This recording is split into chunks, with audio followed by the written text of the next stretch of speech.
हृदय कुहर मध्ये केवलं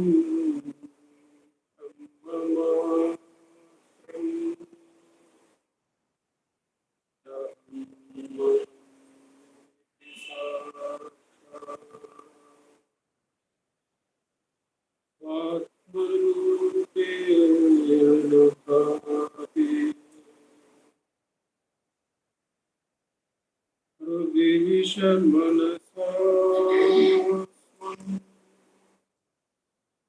जीवता मज्जता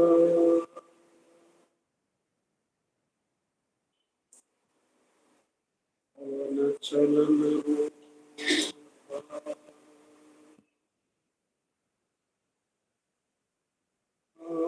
आत्मनिष्ठो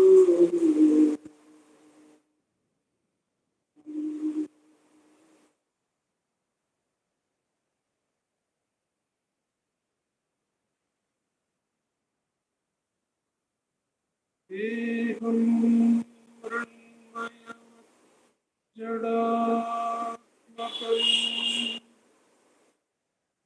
त्वहं बुद्धिर्नतस्यास्त्यतो अहं तत्तभावशक्तिसमये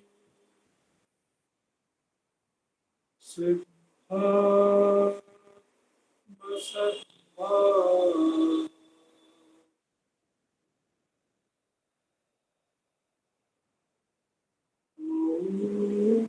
मोहं भावयुतः कुतो वरभिः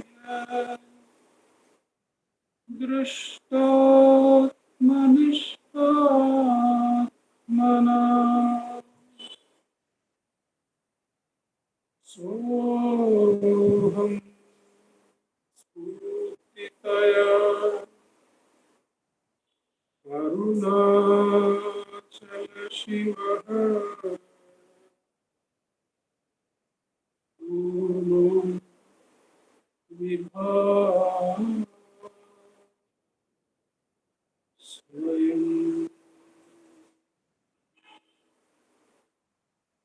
सोऽहं स्फूर्तितया अरुणाचल शिवः पूर्णो विभाति स्वयं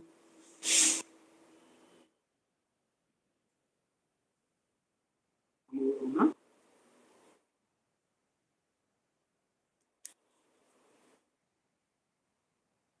In this Thursday satsang from Ramanacentre for learning, it has been our practice to select two verses from the work Guruvachika Kovai. The author is Muruganar Swamigal. The verses are selected randomly for us by Revati Ma. During the satsang, we have the verse reading. Each verse reading is followed by short meditation on its meaning. That is followed by practice of Atma Ucharan for about 15 minutes. After these two segments of verse reading, short meditation on meaning, and the practice of self-enquiry are completed, there will be summing up remarks by Venkatesh Deshpande ji, and that will be followed by the offering of Sri Ramana Stotram. Chanting will be by Vaibhavji and Pratnama online, and the floral offering and Harati will be by Manjunath ji from Raiki. We begin by taking up the first verse selected for us by Revati ji, 433, verse number 433.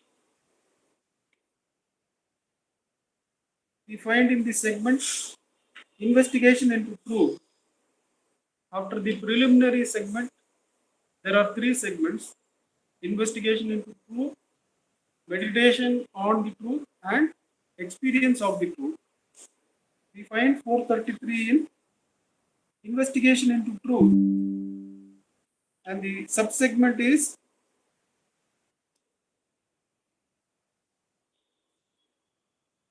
absence of enquiry is the cause of the delusion of duality. Absence of enquiry is the cause of the delusion of duality. 433. That which is worth enquiring into and knowing is only the truth of oneself. That which is worth enquiring into and knowing is only the truth of oneself. Taking it as the target, it should be known in the heart with a sharply focused mind.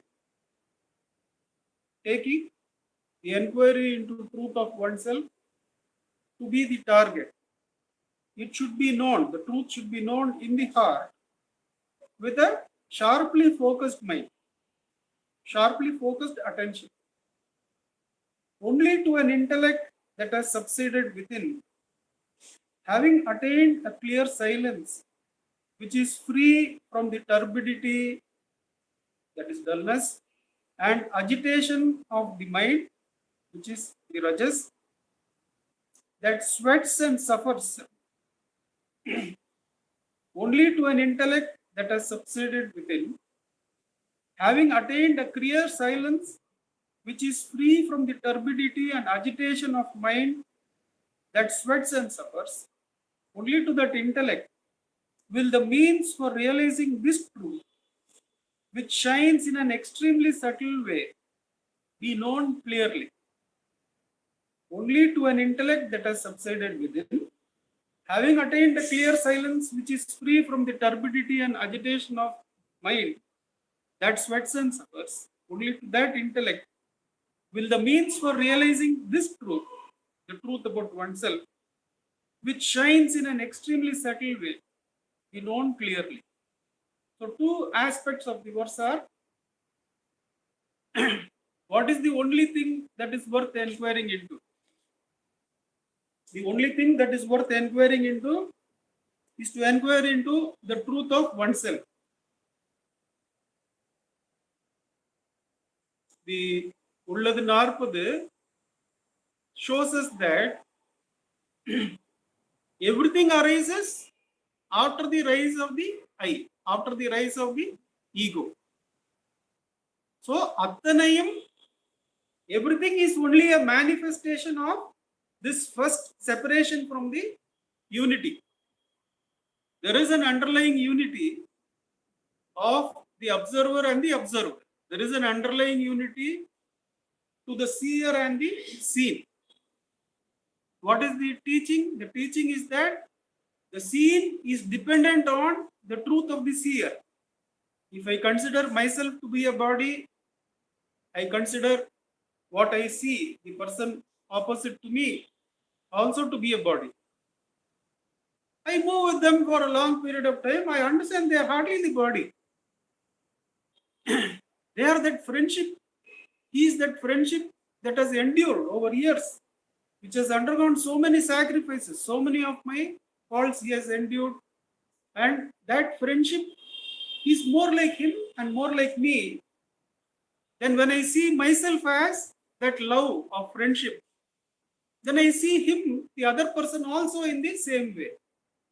So the truth of the other or the truth of the seen, which is an interpretation by the seer, is dependent entirely on the truth of the seer. If you consider yourself a gross body, you will consider the world also as gross. If you consider yourself a subtle body, you will consider the rest of the world also as made up of thoughts and emotions and other subtle objects. Whereas, once you come to the truth of yourself, that is the self-attentive self, then there is no other to be seen. There is only the unity. There is no duality. The delusion of duality is completely destroyed. The delusion of seeing duality or multiplicity is completely destroyed when the first person, the ego, is destroyed. The first rising out of unity, the ego, once that is destroyed, the whole field of multiplicity is completely absorbed in the oneself. Now, to what the second part of the verse is, to what instrument is this truth possible of being detected? If the instrument, the intellect, is still involved in grossest of pleasures, which reveal themselves in the most kshanika nature, most temporal, most temporary. The grossest of pleasures are the most temporary. Here now vanished in a moment. Where is the gulab jamun? Here now vanished in a moment. Whereas what is the reality? The reality is that which is real through the whole of the waking state, the whole of the dream, the whole of the deep sleep. That alone can be real, says Bhagavan. What is this gulab jamun or a sensory pleasure that is here now and gone? So, to that intellect which is involved in its gross experiences, how can this be known? Can we sew a silken cloth, Bhagavan asks, with a crowbar? The silken cloth has to be stitched by a very fine needle and very fine thread. Similarly, can you read a book in a dark cave full of wind and blowing here and there with a candle which is flickering heavily? Hardly. You need a very refined light, sharply focused on the page, to clearly reveal the words in the page. Similarly, what kind of intellect should one have? That only an intellect that has subsided within, that is clearly understanding that the solution is in knowledge of oneself, having attained clear silence which is free from the turbidity and agitation of the mind that sweats and suffers. The mind creates differences, analyzes the differences and says, this is better, that is better. I will go and reach that and then I will be safe. And it creates the differences and keeps suffering. Whereas that intellect which is free of this turbidity and agitation, which observes these thoughts, doesn't judge those thoughts, doesn't say this thought is a bad thought, that is a good thought, this I should have, that I should not have. To that intellect, those thoughts drop away. Only to such a refined intellect will the truth which shines in an extremely subtle way, the truth which doesn't have division as the seer and the seen, which is akhanda, which is united, which is unity. How to see the unity if you have some kind of duality? So the intellect should drop all its need to judge, all its need to be apart from the self. Only to such a refined and fine intellect which is ready to be free of all turbidity and agitation, it is said in a relative sense that the truth shines in that clear intellect. It is said in the scriptures that Brahman shines in the clear intellect. Then it goes one step ahead and says that refined intellect is itself Brahman. It loses its intellectual nature. It loses its thought nature. It loses its outwardness. It loses its inwardness. It is just the being. It is just the stillness. It is just the shanti. It is just the mauna, which is ever present, which is beyond all dualities, which is said to shine in the refined intellect, but actually into which the intellect merges. That is the truth of oneself, which alone is worth inquiring. So let's inquire into the truth of ourselves for the next 15 minutes in self-enquiry. Ji, we'll be able to have. Thank you.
NaMo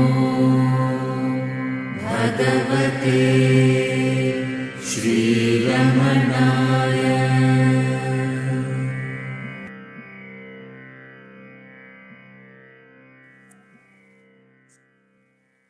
More, no?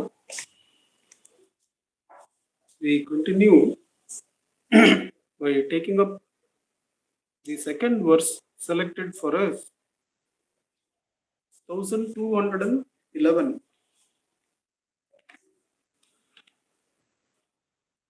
This is in the segment Experience of the Truth.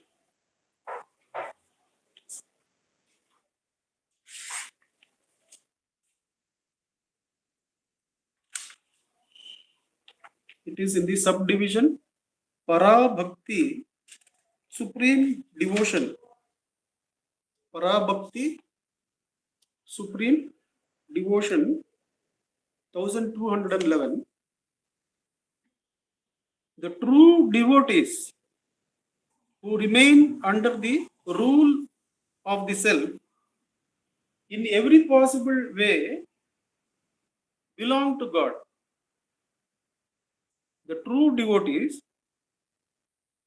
who remain under the rule of the self in every possible way belong to God. The supreme abode, Parandhama, that surges forth as the transcendental state of liberation, belongs exclusively and wholly to the aforementioned devotees who are caught in the unceasing love for this self. The true devotees who remain under the rule of the self in every possible way, those two devotees belong to God. The supreme abode, which is God, Parandama, that surges forth, the supreme abode surges forth as the transcendental state of liberation, belongs exclusively and wholly to the aforementioned, to those aforementioned devotees who are caught in the unceasing love for the self.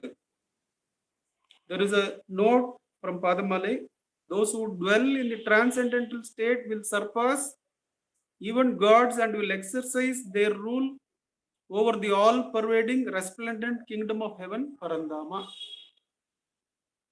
All this refers to the true devotees. Who are the true devotees?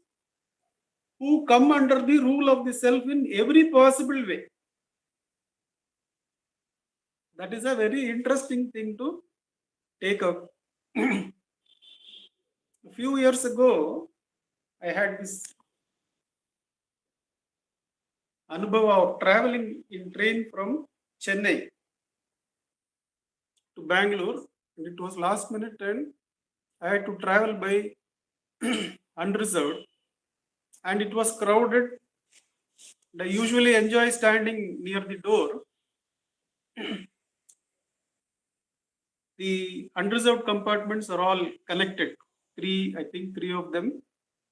So usually the hawkers, the vendors of various things, foodstuff, and beggars also would come into one of those entrances and go through all the three compartments. So from Chennai, about 3-4 beggars had entered the train and they had their own means of asking. One person had a letter in which it was written, "I am mute, deaf mute," and she had a 10 rupee note in hand to indicate, "Please give me in notes." And she gave those cards. Then while coming back to collect the cards, she took the money. Another person whose legs were not all right, he cleaned the floor, whether you asked for or not, removed your chappals and all, cleaned and went through the compartment and came back and collected the other person was blind, accompanied by another person, and another was a singer, or totally 4 beggars. And sometime somewhere near Jolarpet, that about 2 hours from Bangalore, a hawker who was selling churmuri entered. So all this while there was a man curled up in the corridor near the place where I was standing. He was obviously not keeping good mental health. He was not aware where he was, and all these beggars, 4 beggars, they bought the churmuri, which was about more than 10 rupees at that time. Whereas that person who was curled up did not have the capacity to go and buy. So I, as a part of this domain of God, I became a judge, and I became an unruly judge that I am capable of judging God's domain. And I decided that we are all beggars. In God's domain, we are all beggars. We show our own incapabilities. An engineer reveals his lack of knowledge or knowledge, and society feels that that is good enough to give him some sustenance. Or God, through society, gives him some sustenance. Now, so I worked out that all of us are beggars, showing our deformities and making our living. But then, out of all the beggars, all of us, who was worse off? According to me, the person who was lying curled up without mental ability was the worse off. So I became a judge in God's domain. I became a non-true devotee. I was a special judge, and I said this Prakriti, this domain of God, is imperfect. It has given ability to sustain themselves to all beggars except the mentally deficient ones. It could be that I could have worked out that global warming is the deficiency. I could have worked out that intercommunal differences being highlighted is the deficiency in the world. But I prefer to highlight this. Next few years, God put me in seva of such people who had mental difficulties, relative mental difficulties. And I realized quickly at some point in that service that am I also not part of that God's domain? The person who had this relative small intelligence to give the churmuri to that man curled up, am I apart from God's domain? Am I standing as separate from God's domain? The moment I take myself outside God's domain, what God does is, okay, you are seeing fault in my domain, go and work there. Go to that place where you see I am deficient, go and work there. And I continue to work there. I continue to work where the mental difficulties are there. But then now no more as though I am working as a separate intelligence judging.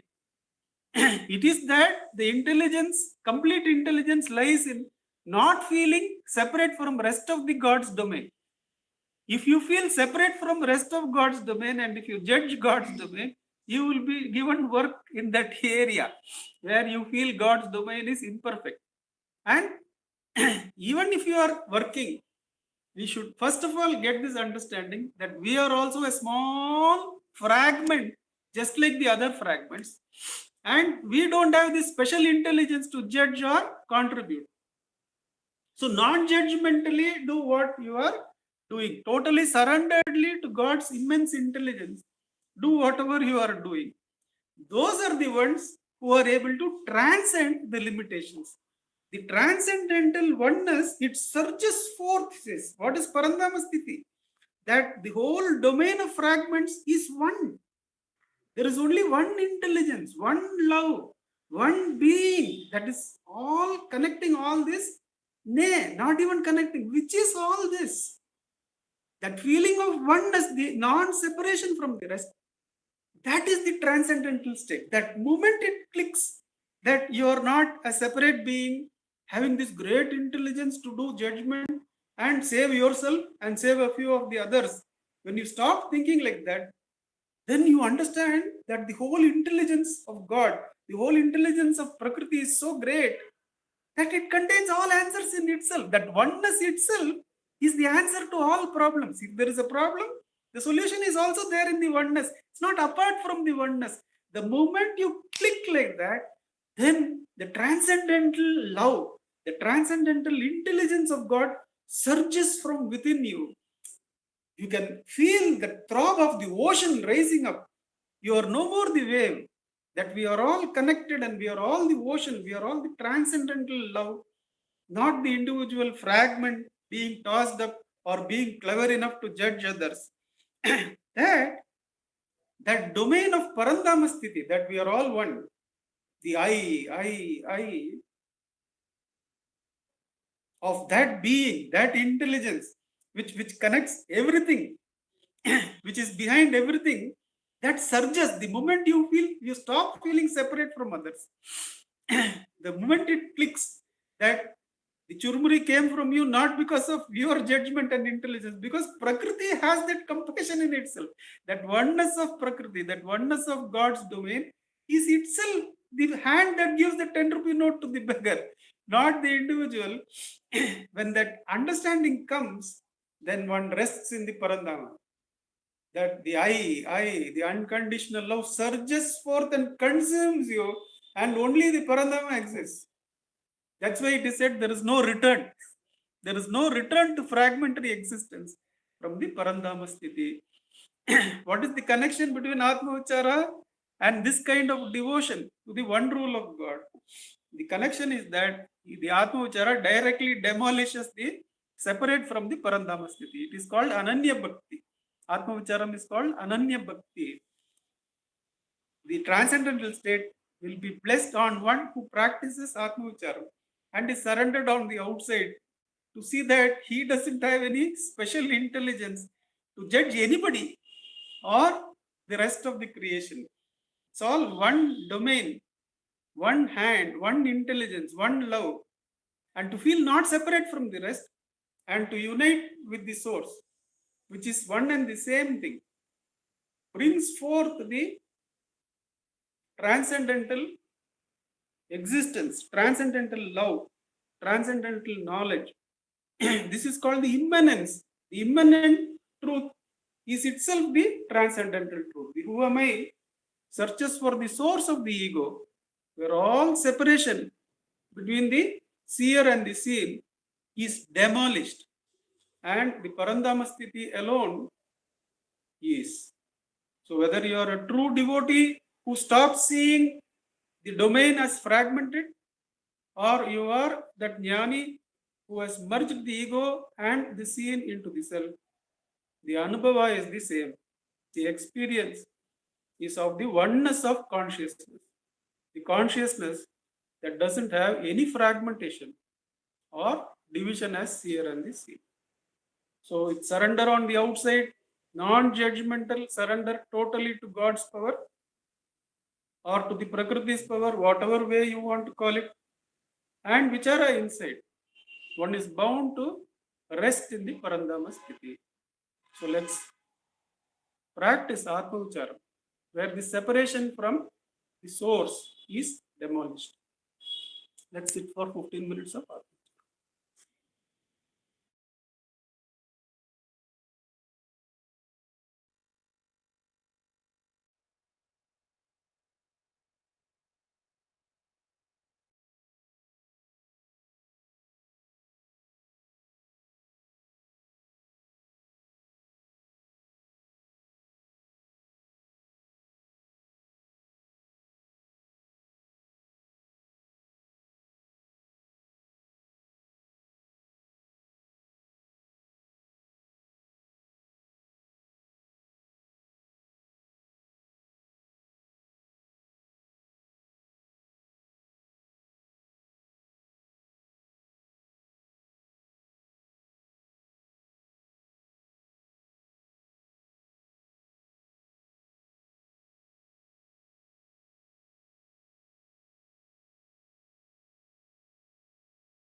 NaMo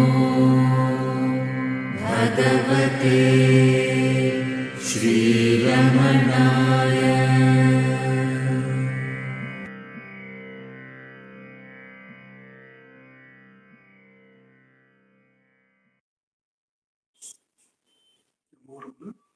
May I request Venkatesh ji to give us the summing up remarks?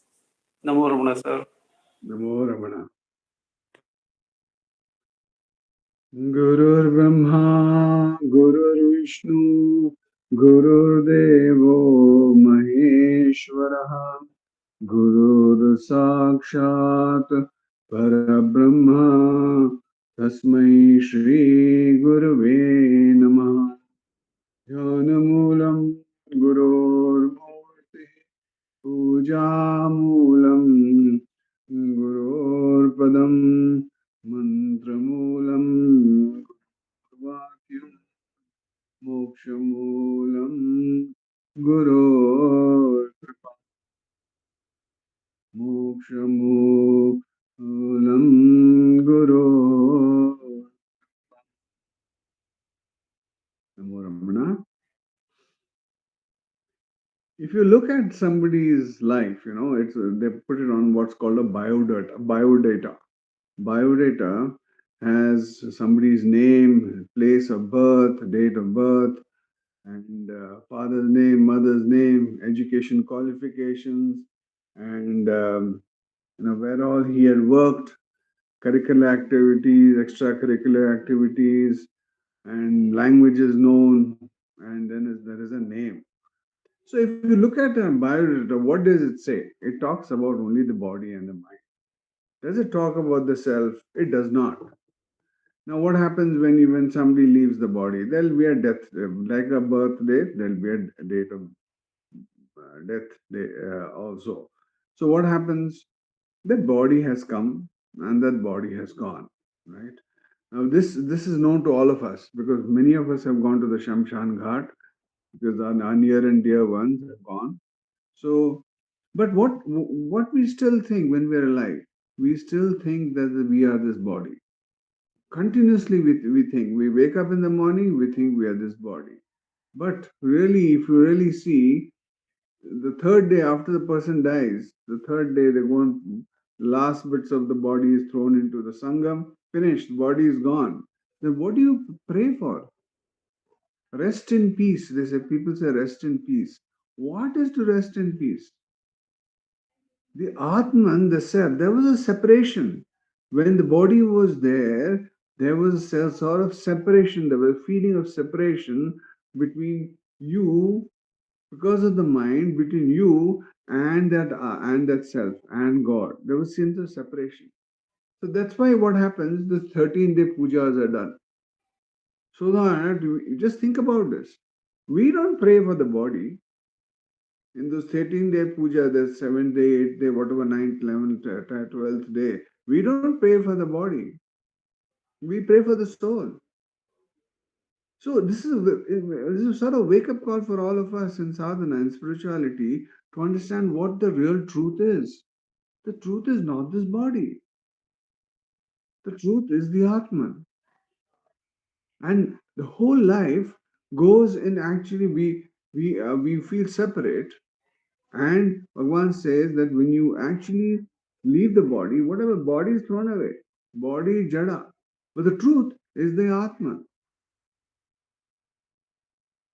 So here is this is the fact. That's why when you are in the body itself, when you are embodied, you have a great, each one of us has a great opportunity to do self-inquiry and realize who you are.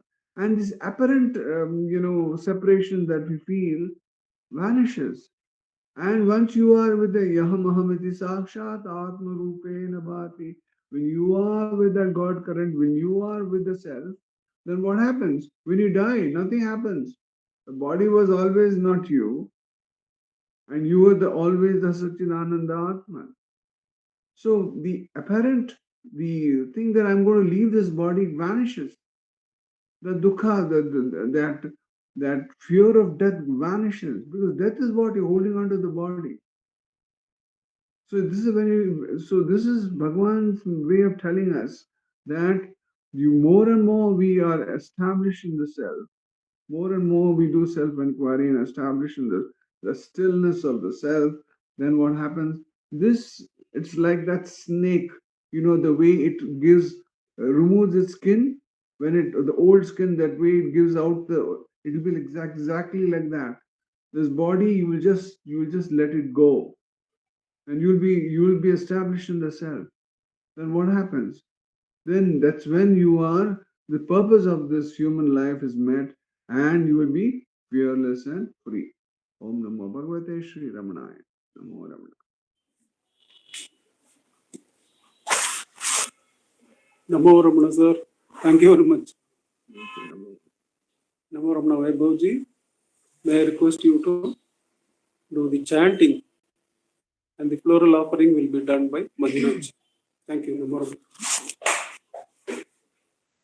नमो रमण भारद्वाज विश्वनाथ विरचितं श्रीरमणाष्टोत्तरशतनामावलिः अपार सच्चित् सुखवारिराशे यस्योर्मिमात्रं भुवनं समस्तं गुहाहितं तं रमणं गभीरं चिन्ताविहीनं हृदि चिन्तयामि ॐ महासेन महोंशेन जाताय नमः ॐ श्रीरमणाय नमः ॐ गुरवे नमः ॐ अखण्डसंविदाकाराय नमः ॐ महौजसे नमः ॐ कारणोद्भवाय नमः ॐ जगद्धितावताराय नमः ॐ श्रीभूमिनाथस्थलोस्थिताय नमः ॐ पराशरकुलोत्तंसाय नमः ॐ सुन्दरार्यतपःफलाय नमः ॐ कमनीयसुचारित्राय नमः ॐ सहायाम्बा सहायवते नमः ॐ शोणाचलमहोलीनमानसाय नमः ॐ स्वर्णहस्तकाय नमः ॐ श्रीमद्द्वादशान्तमहास्थले लब्धविद्योदयाय नमः ॐ महाशक्तिनिपातेन प्रबुद्धाय नमः ॐ परमार्थविदे नमः ॐ तीव्राय नमः ॐ पितृपदान्वेषिणे नमः ॐ इन्दुमौलिना पितृमते नमः ॐ पितुरादेशतः शोणशैलं प्राप्ताय नमः ॐ तपोमयाय नमः ॐ उदासीनाय नमः ॐ महायोगिने नमः ॐ महोत्साहाय नमः ॐ कुशाग्रदिये नमः ॐ शान्तसङ्कल्पसंरम्भाय नमः ॐ सुसन्दृशे नमः ॐ सवित्रे नमः ॐ स्थिराय नमः ॐ तपक्षपितसर्वाङ्गाय नमः ॐ फुल्लाम्बुजविलोचनाय नमः ॐ चन्द्रिकासितहासश्रीमण्डिताननमण्डलाय नमः ॐ चूतवाट्यां समासीनाय नमः ॐ चूर्णिताखिलविभ्रमाय नमः ॐ वेदवेदान्ततत्त्वज्ञाय नमः ॐ चिन्मुद्रिणे नमः ॐ त्रिगुणातिगाय नमः ॐ विरूपाक्षगुहावासाय नमः ॐ विराजदचलाकृतये नमः ॐ उद्दीप्तनयनाय नमः ॐ पूर्णाय नमः ॐ रचिताचलताण्डवाय नमः ॐ गम्भीराय नमः ॐ परमाचार्याय नमः ॐ सुप्रसन्नाय नमः ॐ अभयप्रदाय नमः ॐ दक्षिणास्य निभाय नमः ॐ धीराय नमः ॐ दक्षिणाभिमुखाय नमः ॐ स्वराजे नमः ॐ महर्षये नमः ॐ भगवते नमः ॐ ईड्याय नमः ॐ भूमविद्याविशारदाय नमः। ॐ विमलाय नमः। ॐ दीर्घदर्शिने नमः। ॐ आप्ताय नमः। ॐ ऋजुमार्गप्रदर्शकाय नमः। ॐ समदृशे नमः। ॐ सत्यदृशे नमः। ॐ सत्याय नमः। ॐ प्रशान्ताय नमः। ॐ अमितविक्रमाय नमः। ॐ सुकुमाराय नमः। ॐ सदानन्दाय नमः। ॐ मृदुभाषिणे नमः। ॐ दयार्णवाय नमः। ॐ श्री शोणाचलहृद्बोधस्कन्दाश्रमनिकेतनाय नमः। ॐ सद्दर्शनोपदेष्ट्रे नमः। ॐ सद्भक्तवृन्दपरिवृताय नमः। ॐ गणेशमुनिभृङ्गेन सेविताङ्घ्रिसरोरुहाय नमः। ॐ गीतोपदेशसाराधिग्रन्थसञ्चिन्न संशयाय नमः। ॐ वर्णाश्रममतातीताय नमः। ॐ भगवताय नमः। ॐ सौम्याय नमः। ॐ आत्मवते नमः। ॐ सर्वावनिमतस्थानाम् आराध्याय नमः। ॐ सर्वसद्गुणिने नमः। ॐ आत्मारामाय नमः। ॐ महाभागाय नमः। ॐ मातृमुक्तिविधायकाय नमः। ॐ विनताय नमः। ॐ विनुताय नमः। ॐ विप्राय नमः। ॐ मुनीन्द्राय नमः। ॐ पावकोज्ज्वलाय नमः। ॐ दर्शनादगसंहारिणे नमः। ॐ मौनेन स्वात्मबोधकाय नमः। ॐ ऋक्चान्तिकरसान्निध्याय नमः। ॐ स्मरणात् बन्धमोचकाय नमः। ॐ अन्तस्तिमिरचण्डांशवे नमः। ॐ संसारार्णवतारकाय नमः। ॐ शोणादृशस्तुतिद्रष्टे नमः।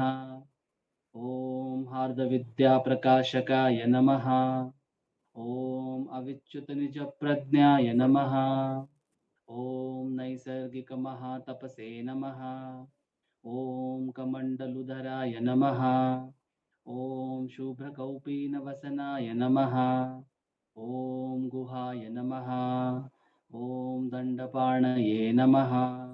ॐ कृपापूर्णाय नमः।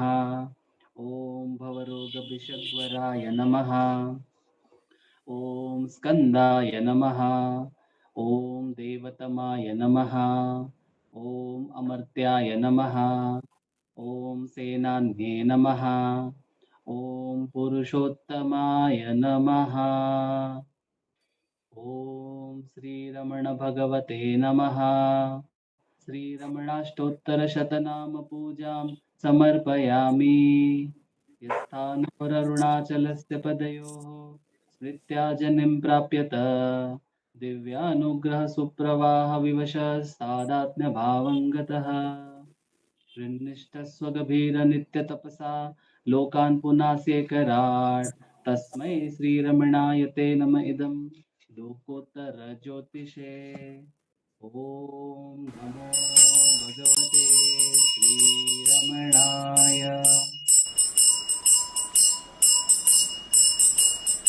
नमो नमो नमो रमण सदाशिवप्रभावरण नमो महर्षि नमो महर्षि दर्शन सुखमङ्गलमुख सकलजीवहितसम्मुख ब्रह्मसङ्गिये नमो नमो नमो रमण सदाशिवप्रभावरण नमो महर्षि नमो महर्षि सदा तुष्ट सदा हृष्ट सदा शिवानन्दपुष्ट परम महर्षि ब्रह्मनिष्ठ समदर्शि नमो नमो नमो रमण सदाशिव प्रभावरण नमो महर्षि नमो महर्षि ಬೇಡಲೆಂದು ಬಂದ ನಾವು ನೋಡಿಯೇ ತಣಿವೆವಯ್ಯ ಮೂಡಿಗಾರನೇ